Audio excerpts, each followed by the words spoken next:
An Australian couple's dream road trip in a rented electric vehicle turned into a nightmare for them because they became stranded in the middle of Woop Woop with a cable that wouldn't fit at the charging station.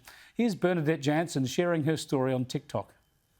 Day 2 of the Tesla road trip, and we've had a massive drama today. The chargers, there was a missing component and we couldn't charge. We decided to drive to Kahuna, which is about 12 k's away, because it was the nearest place with a charger that we could get to with the kilometres we had left, and only to find that the charger here is not working.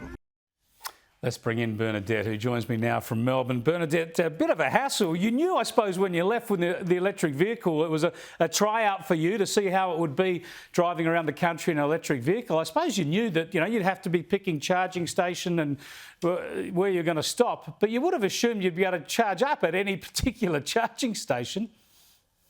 Well, I think it's, traps for beginners, really. Yes, we'd asked the hire company about the charging cables and they advised that they were in the boot. But when we actually relied on them, the right cable was not in the boot and we couldn't charge the car, and hence the comedy of errors unfolded. Wouldn't you think the actual charging stations would have a full range of adapters and cables as well, so they can charge any car that turns up? Actually, we were charging at home that night, so we weren't actually at a charging station. And I think, for us, we were testing out the whole process and whether it would work for us.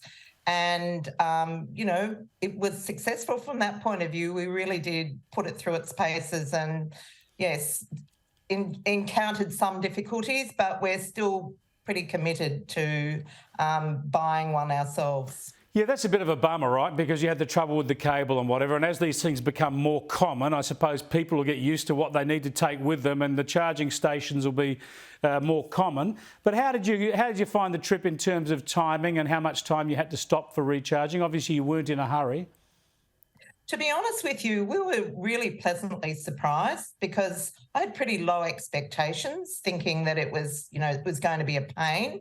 But at the moment, there's a reasonable amount of charging stations. They're quite fast. It's cheap. So on the whole, we were pretty impressed. Like, that was an unfortunate situation, but, it wasn't much in the scheme of things, and we were still happy enough to place an order. Good on you. Well, you've ordered an electric vehicle. You're still on your road trip now. You're in Melbourne. What sort of car are you driving now? Well, actually, we're not. That road trip was quite a few months ago. At the moment, we're driving an MG sort of SUV type car. A petrol car? Yeah. You took the petrol down to Melbourne this time, eh? Well, not by choice. It was really by availability. But yeah, we're pretty keen. So yeah. Good on you, Bernadette. Thanks for sharing your experiences, and happy motoring.